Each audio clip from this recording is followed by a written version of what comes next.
A paz do Senhor, meus irmãos, minhas irmãs, sejam muito bem-vindos ao nosso canal. É Tempo de Ensinar EBD, um canal exclusivo para os amantes da escola bíblica dominical. E graças a Deus, estamos iniciando mais um trimestre, o último trimestre do ano, o quarto trimestre de 2023. E tem um título fenomenal e um título importantíssimo: Até os confins da terra, pregando o evangelho a todos os povos até a volta de Jesus. A lição de número 1, que é a lição introdutória, é a grande comissão. 2 pontos. Um enfoque etnocêntrico. Então daí nós iniciamos a nossa aventura, a nossa jornada bíblica dentro das lições da escola bíblica dominical. Então, desde já, quero pedir a vocês o seu like, que deixe o seu like, deixe o seu comentário. O que você achou desse tema? O que você achou dessa revista? O que você achou dessa aula? Deixe o seu comentário, deixe aí a sua sugestão. Isso vai ser muito importante. O YouTube vai entender que você gostou do vídeo e ele vai entender que outras pessoas podem gostar. Então deixe o seu like, deixe o seu comentário. Se você não é inscrito em nosso canal, se inscreva em nosso canal e não se esqueça, ative a opção do sininho na opção todas, porque daí você vai receber direto do seu celular ou também no seu notebook a notificação de que chegou vídeos novos, ok? Então vamos lá para o nosso texto áureo. Vamos lá, Marcos capítulo 16, versículo de número 15. E disse-lhes, ide, ou seja, é um verbo de ação, para uma direção, para um local, ou seja, é o discípulo saindo da inércia e indo para um objetivo. Por todo o mundo. O mundo é esse ambiente aonde vai acontecer o anunciado. Que anunciado? Esse anunciado de pregar. Pregar o quê? Pregar é anunciar, proclamar, pregar o evangelho, porque não é nenhum outro livro, não é nenhuma outra literatura, é o evangelho que será pregado pelos cristãos, pelos nascidos de novo, a toda criatura, sem distinção, ok? Então aqui nós temos no texto áureo uma verdade fundamental para o cristianismo. A verdade prática, a ordem imperativa, ou seja, o ide de Jesus aos seus discípulos, aponta para a universalidade da pregação e do evangelho no mundo, tá bom? Então daí nós vamos para a leitura bíblica em classe, Mateus capítulo 28 do 19 ao 20 e Marcos capítulo 16 do 15 ao 18, tá bom? Então vamos lá. Mateus capítulo 28, ele é a carta magna missionária. Anote aí. Mateus capítulo 28 é a carta magna missionária, que vai, no caso aqui, do versículo 16 ao versículo de número 20, tá bom? Então vamos lá. Entendendo tudo isso, nós entendemos que ela é a carta magna. A segunda comissão, que no caso é a grande comissão, é Mateus 28, carta magna, grande comissão. A segunda comissão seria João, capítulo 20, do 21, que é o versículo, até o versículo de número 23. Nós temos a segunda comissão dada por Jesus. Nós ainda temos mais outra, que é a terceira. A terceira comissão é Lucas, capítulo de número 24, do versículo 44 ao 49, que é igual a Atos, capítulo 1, do 3 ao 8, ok? Então, por que eu fiz questão de colocar essas 3 comissões? Porque em Marcos não será o nosso fruto de estudo, né, a nossa fonte de estudo, mas Marcos 16 que no caso seria do 9 ao 20, muitos irmãos e irmãs já devem saber disso, que é um texto recebido, ok? Ou chamaríamos também dentro da teologia de final prolongado ou ampliado. Então, esse texto de Marcos 16 sugere que foi extraído de Lucas, Atos ou de Mateus, tá bom? Então, com isso, nós entendemos aí que ele foi retirado desses compêndios de Mateus, Lucas e Atos, tá bom? Então, ele traz um enunciado que seria um resumo e seria aí um final alongado, porque o texto de Marcos realmente termina no versículo de número 8, tá bom? Então é só uma nota aqui, não há necessidade talvez de você expor isso, mas como nós estamos falando de professor para professoras e professores, e também estamos falando para alunos, eu achei interessante a gente colocar essa nota, e não é nenhuma novidade, até porque os livros da própria CPAD, BEACON, os livros do Novo Testamento vão trazer essa nota de rodapé, vão trazer esse comentário, tá bom? Então não há nenhuma novidade nisso, mas se você quiser abordar ou não, fica a critério do professor. Vamos lá, a introdução. Dentro da introdução nós vamos ver que é um convite, o id, né? É um convite a nós refletirmos sobre o imperativo. Então, há aqui um convite, peraí, vamos refletir, vamos analisar o que significa esse id, qual que é o poder desse id, qual que é a ação desse id. Então é um convite a refletir sobre o imperativo, que é o id de Jesus. Então, nós iremos também esclarecer a respeito da grande comissão, conceituar e desenvolver temas das missões. E também, né, essas missões transculturais, apresentar uma visão global da mensagem do Evangelho. Então nós vamos abordar um pouco dessas questões aqui. Vamos lá para o nosso tema, né? Porque aqui é apenas a introdução que nos dá uma prévia do que será estudado. A grande comissão. O que é a grande comissão? É um ponto de interrogação. Então, como eu disse aqui, a base da grande comissão e o que eu chamaria de grande comissão seria Mateus 28. Só que além da carta magna, que é a grande comissão em Mateus 28, eu tenho João capítulo 20 e Lucas 24 também, que fala da segunda e da terceira comissão. Então, levando em consideração todos esses três itens, né, e excluindo aqui Marcos 16 por ser aqui um texto recebido ou um texto alongado ou ampliado, nós temos como base, sim, seria Mateus, João e Lucas. Então, vamos lá.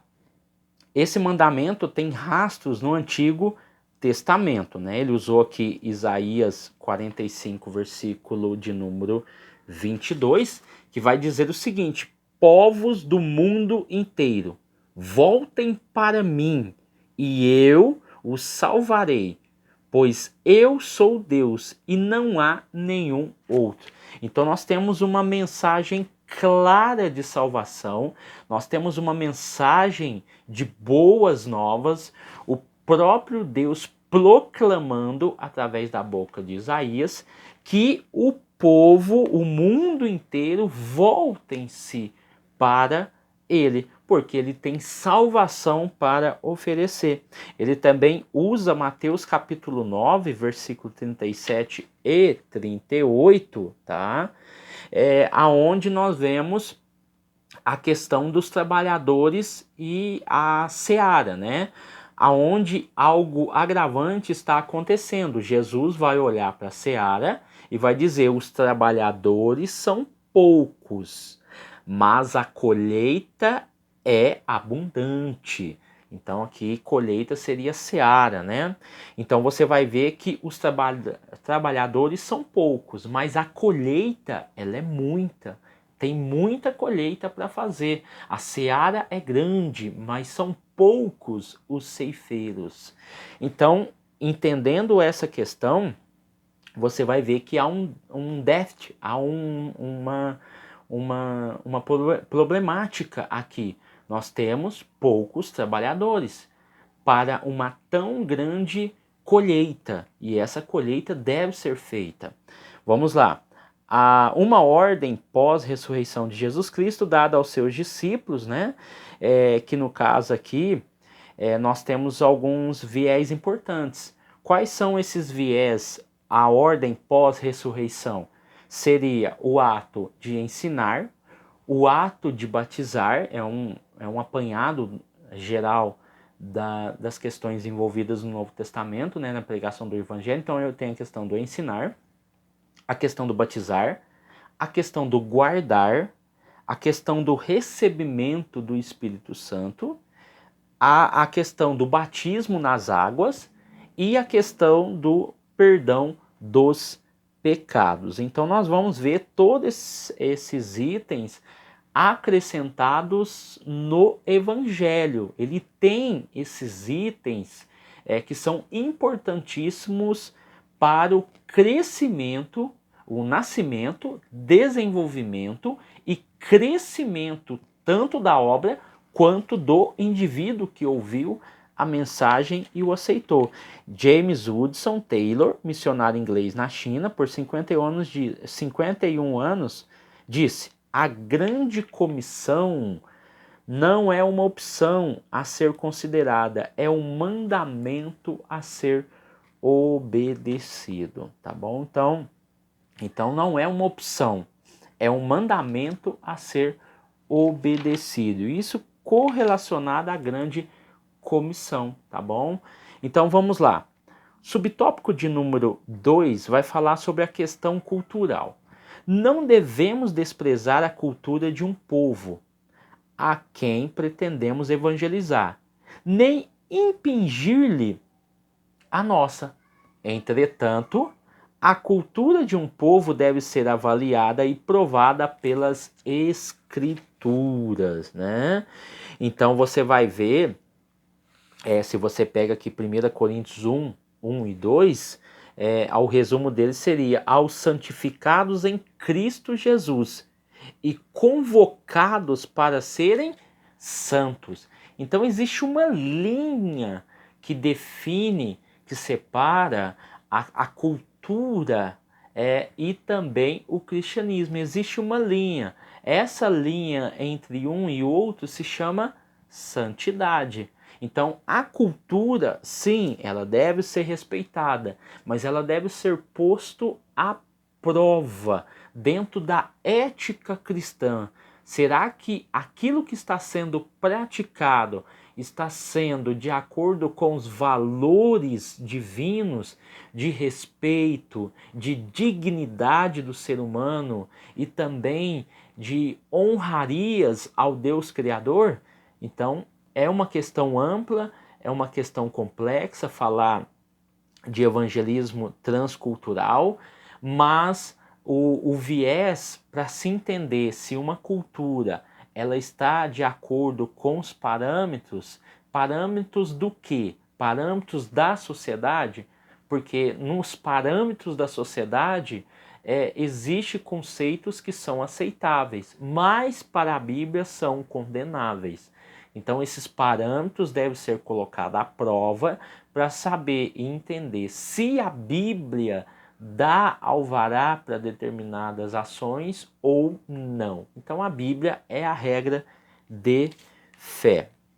Então aqui, em consequência da queda, ela foi manchada pelo pecado, em parte dominada por ações demoníacas. Então ele está falando da cultura que foi impregnada pelo pecado, ela foi manchada pelo pecado, aquela cultura pura de sobrevivência, de vestimenta, de costumes de alimentação, ela foi contaminada de alguma forma. Então ela precisa ser corrigida à luz da Bíblia.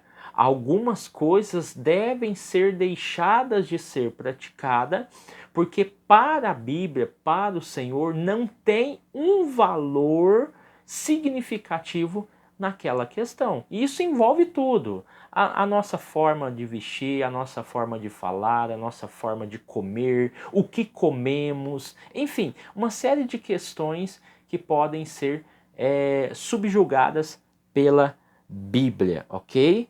E aqui também, quando nós falamos de cultura, o que significa a cultura? A cultura é um conjunto de saberes, primeiro ponto. É um conjunto também de tradições. É um conjunto de técnicas e também hábitos e costumes. Mas também, além disso, cultura é comportamento, ou seja, também o modo de fazer. Então, quando eu falo de cultura, é muito complexo.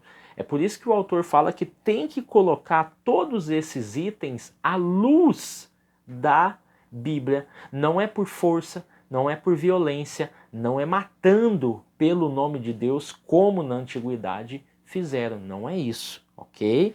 Então tem que ser colocado a cultura dentro desse parâmetro chamado Bíblia e descartar aquilo que desonra a Deus e desonra o ser humano e o próximo. Tem culturas indígenas, por exemplo, que crianças que nascem com algum tipo de deficiência, elas são enterradas vivas.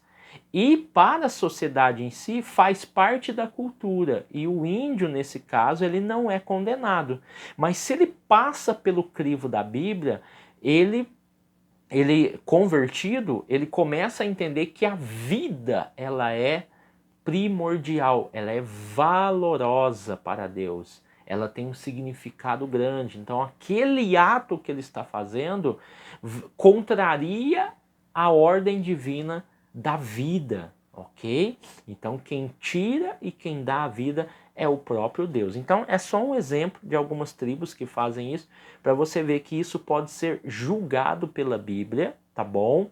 E inserido na sociedade como algo terrível, algo mal, algo prejudicial, e que isso pode ter um valor lá na frente muito grande, ou seja, uma criança morta é prejuízo para a sociedade, mas uma criança viva, ela traz alegria, ela traz paz, ela traz uma série de benefícios. Por quê? Porque a Bíblia valoriza a vida, independente da condição ao qual ela se encontra no momento do nascimento. Por isso que nós somos contra o aborto, contra outros conceitos que a sociedade coloca, ok?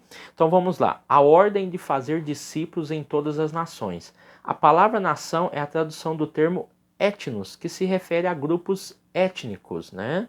E não primariamente a países, tá bom? Então vamos lá. Entendendo isso, nós vamos ver o seguinte: já a etnia é um povo culturalmente definido com uma língua e uma cultura própria. Há no mundo 24 mil etnias. Quase a metade desse total ainda não foi evangelizada. Há milhões de pessoas que ainda não ouviram o evangelho de Cristo. Tá? Então vamos entender aqui. Primeiro eu tenho 4 classificações interessantes e importantes a fazer aqui, dentro dessa questão de etnias e povos. Primeiro, eu tenho os blocos culturais. Depois você pode até pesquisar isso daí. Blocos culturais, que seriam as grandes categorias de povos no mundo. Ou seja, os judeus são um exemplo de um bloco cultural muito grande dentro da sociedade. Os alemães seria outro exemplo.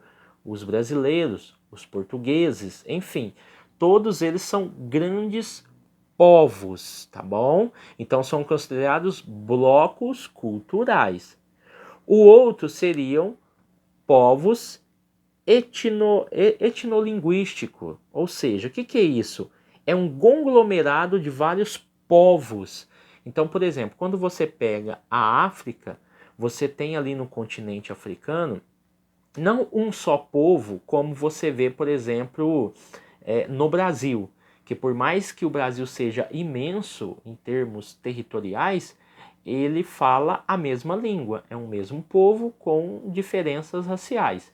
Só que quando você olha, por exemplo, para a África, você vê na África várias etnias, vários povos dentro de um ambiente só, que é a África, com diferentes religiões, diferentes línguas, diferentes tribos, enfim. Então são povos etnolinguísticos, tá bom? O outro seria povos Unimax. Esses povos Unimax são uma rede familiar, ou seja, isso na África a gente vê muito. Você vê um povo que forma um clã através de uma família.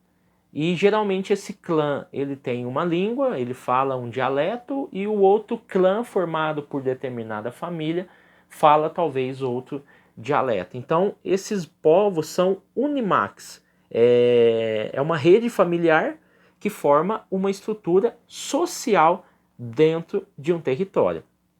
E o último seria o sócio-povo. O sócio-povo seria aquilo que nós chamamos de povos urbanos, né? Seria essa diferença de grupos que existe dentro de um ambiente.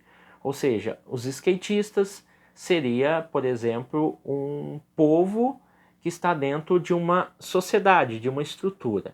Então eu tenho vários grupos que se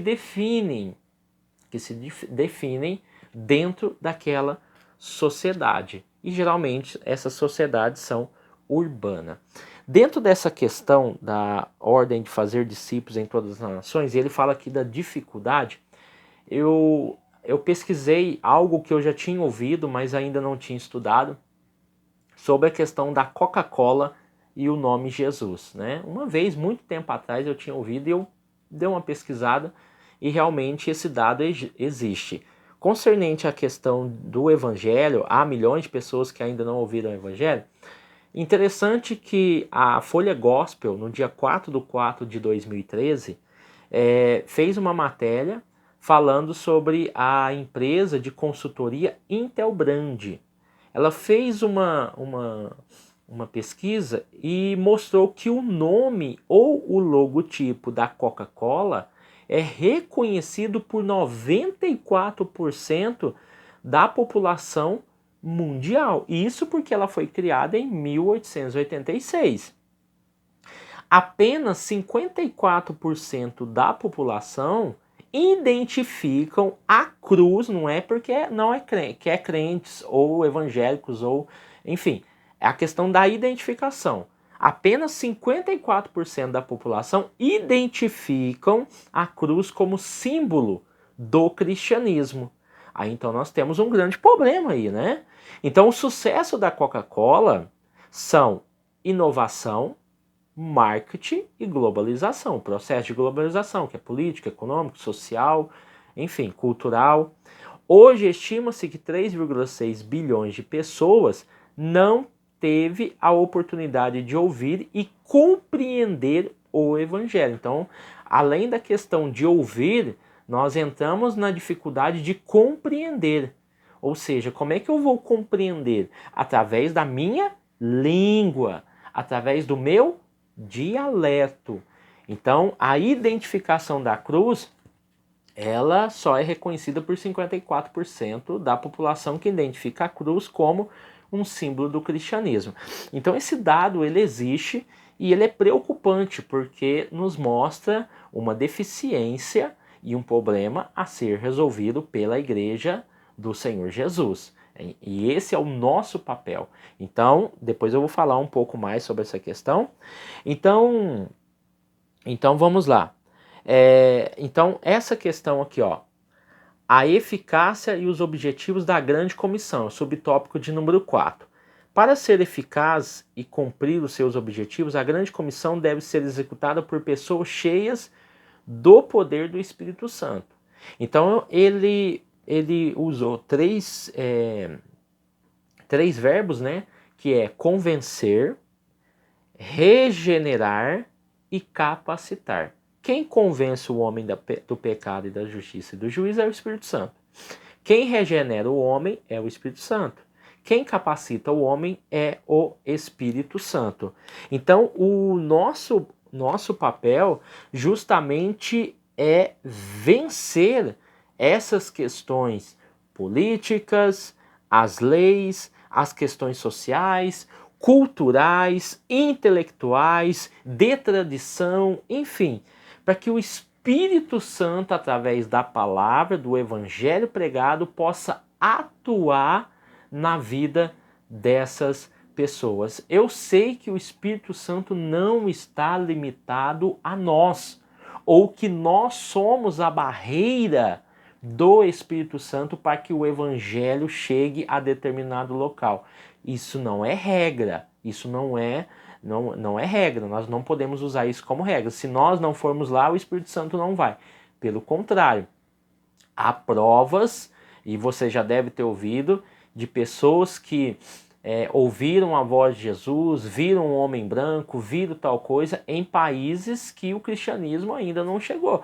E através dessas pessoas, Deus trabalhou naquelas comunidades, naqueles países. Então, nós não somos barreira, mas nós nos tornamos, muitas das vezes, uma barreira para que o evangelho chegue em determinados locais. Então, olha para você ver. Agora, qual que é a nossa responsabilidade? Primeiro eu falei do Espírito Santo, que ele mesmo colocou aqui, ó. Convencer, regenerar e capacitar. Qual que é o nosso papel? Proclamar o evangelho, discipular os novos convertidos e integrá-los espiritual e socialmente na igreja local. Então eu tenho 3 funções que cabem ao Espírito Santo, e eu tenho 3 funções aqui, 3 verbos de ação também, que fazem parte da nossa responsabilidade. Então, nós entendemos e sabemos, nós temos uma compreensão de religião interessante. Por quê? Porque a religião faz parte da cultura de qualquer povo que você pensar, de qualquer grupo, clã, qualquer etnia, tem uma religião. O homem é um ser religioso, isso é fato. Então, a religião faz parte da cultura, que é, muitas das vezes, constituído. Não me leve a mal essa palavra, tá? Porque eu estou falando a religião no âmbito geral. É constituído por mitos, rituais e comportamentos morais. Então, a religião interpreta o processo da cultura. Então, tudo aquilo que o homem acredita, tudo aquilo que o homem entende como ser humano ou da onde ele veio, está intrínseco na sua cultura, que sofreu o processo da religião. A religião moldou, através da sua cultura, a forma de pensar, a forma de agir. Então você vê algo bem interessante. Então, quando nós olhamos para isso, os valores que regulam a conduta de uma pessoa, né, denomina-se ética. Então, os valores que regulam a conduta de uma pessoa denomina-se ética. Então, e a prática dessa conduta recebe o nome de moral.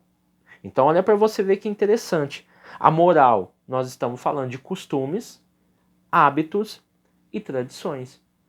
Então, a moral se preocupa com o que pode e o que não pode ser feito.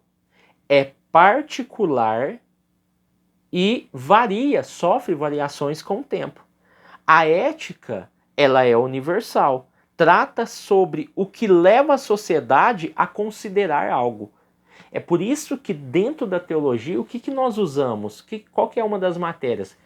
Ética cristã. Porque eu tenho a ética que é universal, tá bom?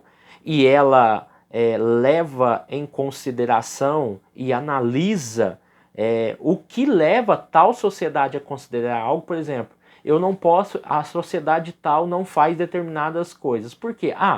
Um dos motivos é por causa da religião. Um dos motivos é por causa disso e daquilo. Então, a ética faz essa leitura. A moral, elas são esses saberes, essas tradições que nós recebemos, os costumes, que falam, isso pode ser feito, isso não pode ser feito. Então, ela é muito particular e varia com o tempo. É por isso que a ética cristã, o evangelho de Jesus, ele muda o nosso conceito de moral, porque eu falava assim, não, isso eu posso fazer. Mas a ética cristã Me diz, por que você faz isso? Se você fizer isso, você está se autodestruindo. E o que te ensinaram está errado, porque hoje o que norteia você é a Bíblia. Então, os valores que regulam a conduta de uma pessoa denomina-se ética. E a prática dessa conduta recebe o nome de moral, ok? Então, dentro do subtópico de número 4, eu queria ler Lucas capítulo 1, versículo 17, apenas o resumo do versículo que diz: e ele veio preparar um povo bem disposto, ou seja, a eficácia e os objetivos da grande comissão. Quando nós olhamos a vida de João o Batista, a Bíblia vai dizer que ele veio para preparar um povo bem disposto, ok? Então, entendendo todas essas questões, eu acredito que está sendo bênção para você, está sendo uma vitória. Esta aula é fenomenal, esse conteúdo é extraordinário. Então, vamos aqui para o tópico de número 2, que vai falar sobre missões transculturais, ok? O prefixo trans vem do latim, tem o sentido de movimento para além de. É através de, para além de. Então, transpor uma cultura para levar a mensagem do evangelho, ela não pode ficar restrita a uma cultura somente, mas alcançar todos os povos. Lembra da mensagem: ficar em Jerusalém até que do alto sejais revestidos de poder. Vocês devem pregar o evangelho tanto em Jerusalém, Samaria, Judéia e até os confins da terra. Então, com isso, nós entendemos que o conceito de transcultural quebra todas as barreiras linguísticas, culturais, nacionais, territoriais de um ambiente. O evangelho ele tem que chegar em todas as partes. E uma das ideias do transcultural é ultrapassar. Então nós entendemos que a igreja é o agente da missão. Escute isso que eu vou falar. A igreja é o agente da missão e não seu objetivo. Ó, preste atenção. A igreja é o agente da missão e não o seu objetivo. É o agente da missão. Por que ela é o agente da missão e não o seu objetivo? Porque a igreja não é o reino.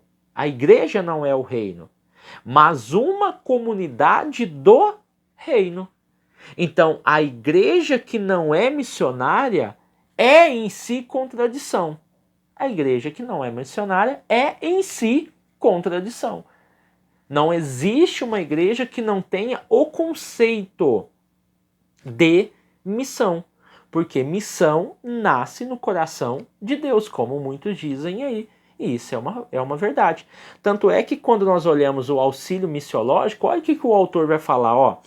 Não somos enviados como missionários meramente para propósito de amizade ou para demonstrar a singularidade dos cristãos no corpo de Cristo.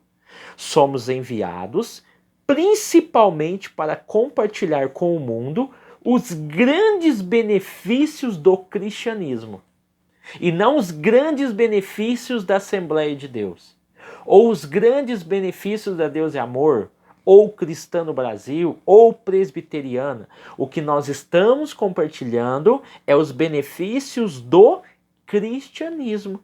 Por isso que a igreja é o agente da missão, tá? E não o seu objetivo, tá bom? A igreja não é o reino, mas uma comunidade do reino. Ela faz parte de algo complexo, algo inimaginável, algo incompreensível e algo que está além das suas estruturas, tá bom? Então vamos aqui para o subtópico de número 2, visão transcultural da Bíblia. O Antigo Testamento registra a revelação de um Deus missionário, de um Deus missionário. 3 ocasiões específicas, Gênesis capítulo 3, versículo 15, que tem como título Proto-Evangelho, tá? Proto-Evangelho, que nós temos aí a primeira mensagem ou promessa de salvação. Então nós temos o Proto-Evangelho em Gênesis 3 e 15. Gênesis capítulo 6 vai falar sobre o episódio de Noé, que traz também o conceito de salvação, e Gênesis capítulo 12, que vai falar sobre a história de Abraão, que também traz esse conceito de abençoar e salvar, tá bom?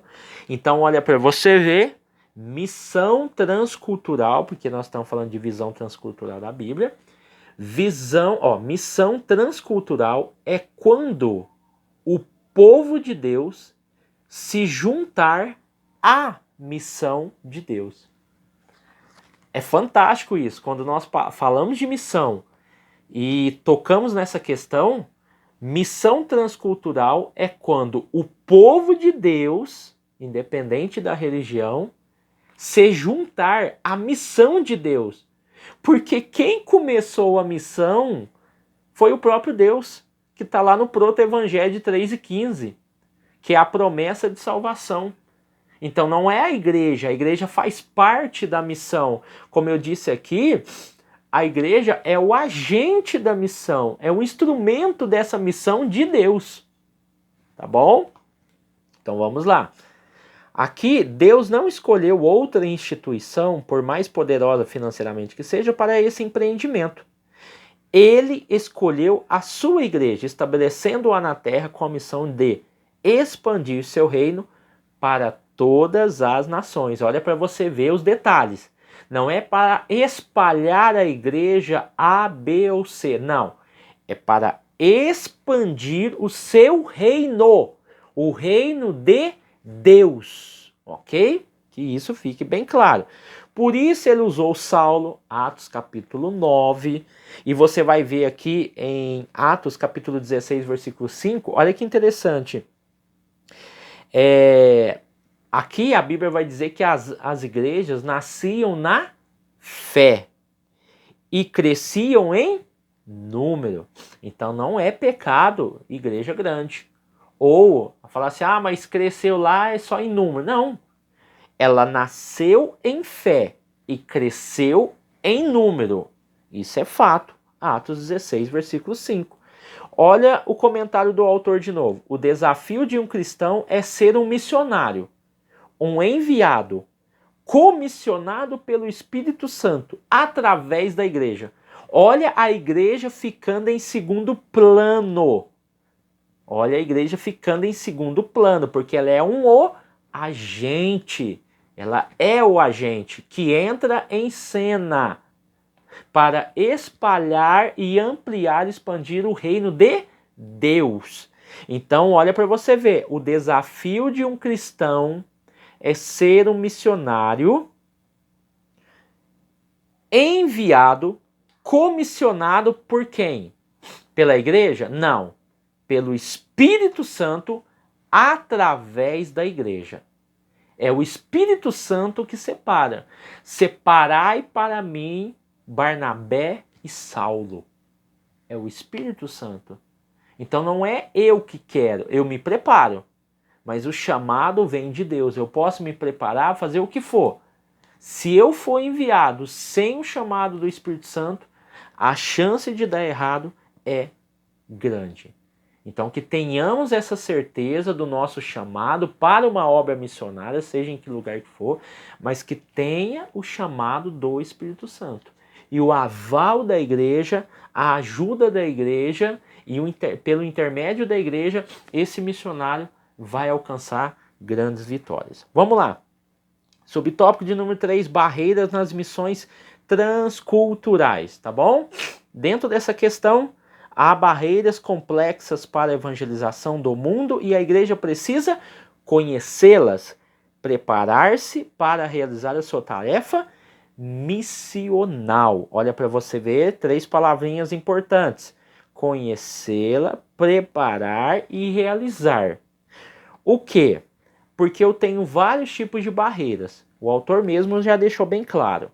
Barreiras geográficas, que são um problema. Barreiras culturais, que também é um grande problema. As barreiras econômicas, e nisso aqui nós envolvemos a política, econômicas, políticas, sociais. barreiras linguísticas.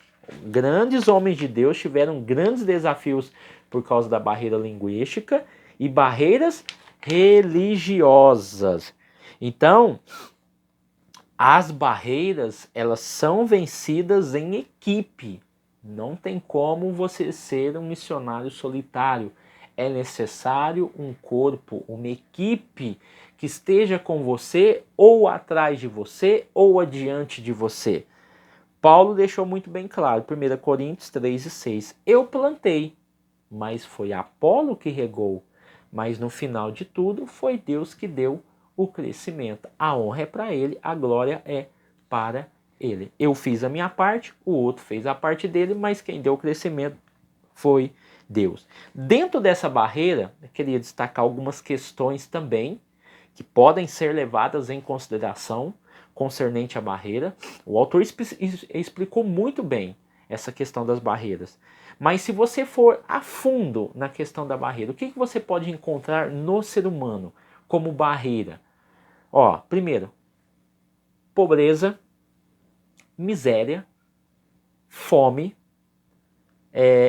superpopulação, dependendo do lugar, vícios, violência, frieza, apatia social, desemprego, vazio existencial, depressão, ansiedade, falta de saneamento básico, hospitais precários, escolas sucateadas, filhos abandonados, suicídio ou a própria zona rural.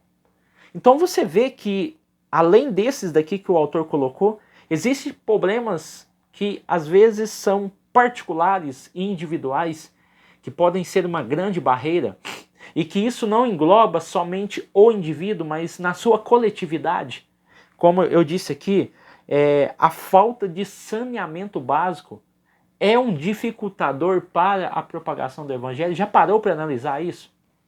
A violência, o desemprego, como isso pode ser terrível em algumas cidades, em alguns locais, e você prega o evangelho, um evangelho que cura, que abre porta. Você vê a dificuldade que você pode encontrar em um ambiente ao qual há hospitais precários, escolas sucateadas, que a educação e a saúde são algo básico e de direito do indivíduo, e você chega com aquele evangelho, o evangelho tem que ser transformador. É por isso que é um trabalho muito árduo, muito cansativo, porque ele deve responder às demandas da sociedade. Isso é fato. É uma das características do pentecostalismo. É um evangelho de protesto, tá bom? Vamos lá. Então, eu tenho aqui a questão das barreiras, né? E como nós podemos quebrar essas barreiras? Algumas questões são importantes, olha. O evangelismo pessoal, o culto ao ar livre, o culto nas casas, cruzadas, programas de rádio e TV são fundamentais. As mídias sociais, nem comento porque é uma ferramenta poderosíssima. Encontros, eventos em escolas e bairros, tá bom? Teatros, palestras, folhetos, ou seja, é uma forma de você propagar o evangelho dentro dessas questões. E eu também destaquei aqui também projetos para idosos, projetos para crianças, projetos em presídios, projetos em hospitais, na área da saúde para a comunidade, creches, escolas e também abrigos ou casas de recuperação. Enfim, olha para você ver o leque de oportunidades e de locais, de ambientes ao qual você pode pregar o evangelho. Então essas barreiras vão sendo quebradas quando são vencidas em equipes, ok? John Wesley, século XVIII, queria destacar aqui a frase dele que diz: o mundo é minha paróquia. Destacar também John Knox, no século XVI, dai-me a Escócia ou eu morro. Olha para você ver, grandes homens de Deus que deixaram frases célebres que servem aí como encorajamento para nós. Desenvolva um trabalho, faça alguma coisa pela sua igreja, pelo seu bairro, pela sua cidade, pela sua comunidade, pelas crianças do seu bairro, pelos idosos que estão aí nas casas de repouso, que não recebem visitas de familiares, enfim, tem uma gama de leques que você pode fazer, a sua igreja pode fazer e a obra de Deus ser anunciada. Tópico de número 3, visão global do evangelho no mundo. Evangelização e discipulado. Nessa ordem está subtendido que a missão não se dá em apenas um ato, um momento. Fazer discípulos conforme as escrituras demanda tempo. Percebemos uma ênfase na proclamação e no anúncio. A tarefa missional leva em conta a proclamação pública do evangelho, ao mesmo tempo em que atua na formação permanente do novo convertido. Então, olha para você ver. Duas ênfases importantes do evangelho é ensinar. Ensinar está ligado a doutrinar, a repassar ensinamento. Isso Jesus fazia, Paulo fazia nas sinagogas, por exemplo. E pregar. Pregar é uma proclamação pública. Isso Jesus, Paulo e outros também faziam, porque isso está no ar livre, na rua. Então eles pregavam o evangelho, as pessoas iam até eles, eram curadas, libertadas, enfim. E o ensinar está mais restrito a doutrinar, repassar ensinamentos, enfim. Então, fala-se de dinâmica, ações, intenções, planejamento e estratégias, que está envolto da evangelização e discipulado de um indivíduo, sociedade ou grupo, ok? Então aqui, subtópico de número 2, arrependimento e capacitação do Espírito. Na missão transcultural, a mensagem missionária tem de levar em conta o apelo ao arrependimento para o perdão dos pecados. Rogamos que os pecadores se arrependam e creiam no Evangelho.